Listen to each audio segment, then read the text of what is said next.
ربی کائنات نے انسان کو جسم اور روح کا مجموعہ قرار دیا ہے. جب تک جسم اور روح ان کو ان کی اصل خوراک نہیں ملے گی، تباہی اور بربادی کو کوئی نہیں روک سکتا. اب جسم کو کیا چاہیے بھائی؟ جسم کو آرام چاہیے، جسم کو ہوا چاہیے، جسم کو پانی چاہیے، جسم کو صاف ستھرا ماحول چاہیے. روح کو کیا چاہیے؟ روح کو پیدا کرنے والے کے ساتھ تعلق چاہیے.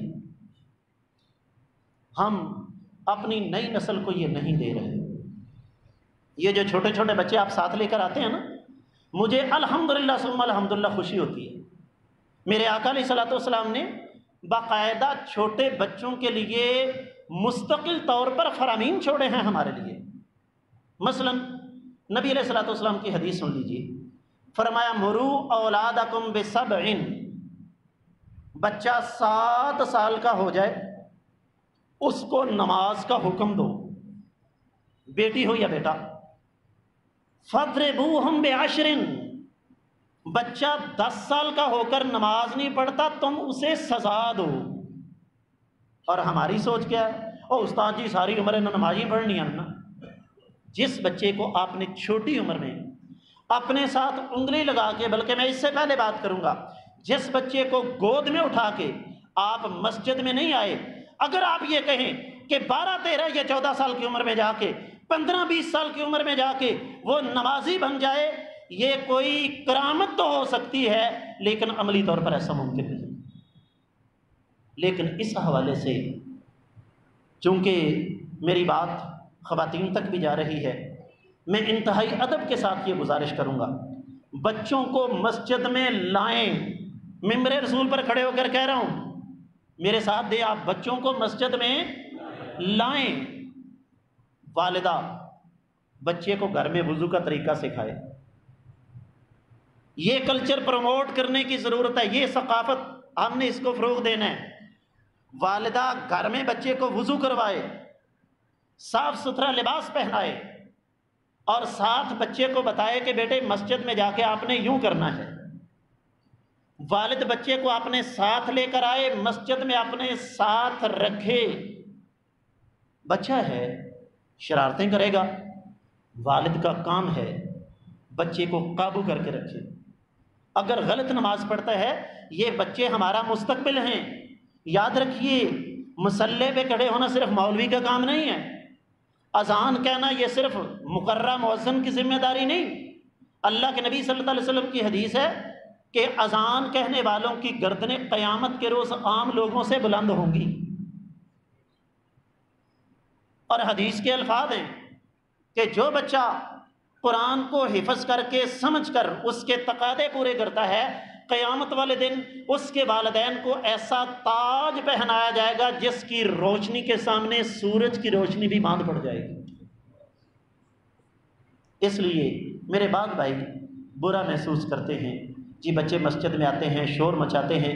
بھائی اس میں کوئی شبہ نہیں، ان کو آنے دو. وہ بھی تو مسجد ہی تھی. ایک بدو بیچارہ آ گیا، جاہل آدمی تھا، پتہ نہیں تھا، مسجد کے کونے میں پیشاب کرنے لگا. مسجد کون سی ہے؟ جہاں ایک نماز کا ثواب 1000 نماز کے برابر ہے، مسجد نبوی.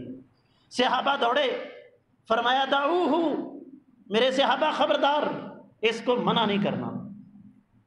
پیشاب کر چکا، آپ نے بلایا بڑے پیار سے، میرے صحابی، میرے بھائی، یہ مسجد اس کام کے لیے نہیں ہے، اس کام کے لیے اللہ نے اور جگہ رکھی ہے.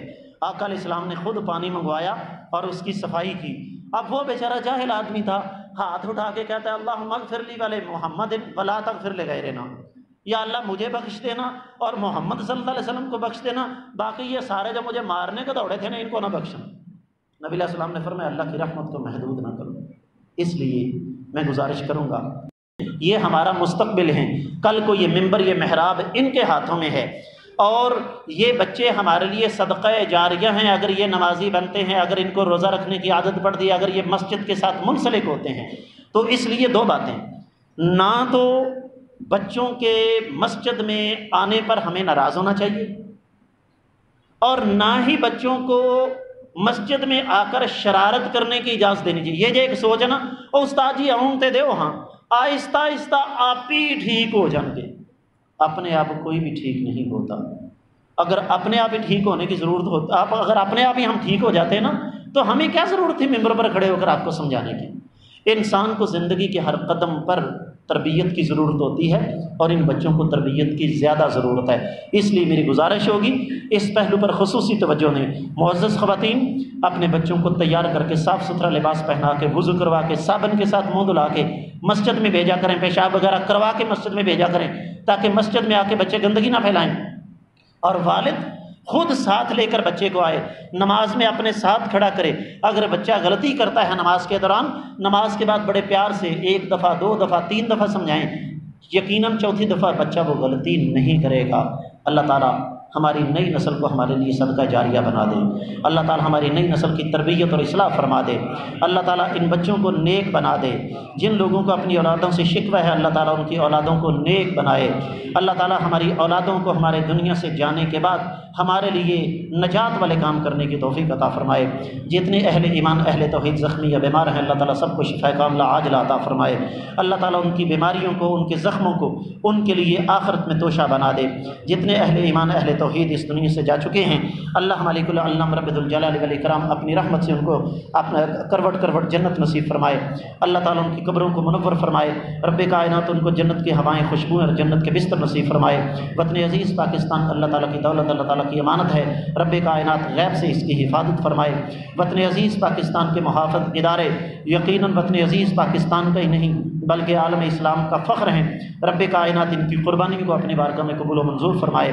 اللہ تعالیٰ ہمیں بھی اسلام اور پاکستان کی حفاظت میں بڑھ چڑھ کر حصہ لینے کی توفیق عطا فرمائے۔ مساجد، دینی مدارس دین کا مرکز ہیں، اللہ تعالیٰ ان کی حفاظت فرمائے۔ جو لوگ ان کے ساتھ تعاون کرتے ہیں، رب کائنات ان کے مال و عزت میں برکت عطا فرمائے۔ نبی کریم صلی اللہ علیہ وسلم نے ارشاد فرمایا، ایک مرتبہ مجھ پر درود پڑھو، اللہ تعالیٰ 10 رحمتیں نازل فرمائیں گے۔ اللہم صلی علی محمد وعلی آل محمد کما صلیت علی ابراہیم وعلی آل ابراہیم انک حمید مجید۔ اللہم بارک علی محمد وعلی آل محمد کما بارکت علی ابراہیم وعلی آل ابراہیم انک حمید مجید۔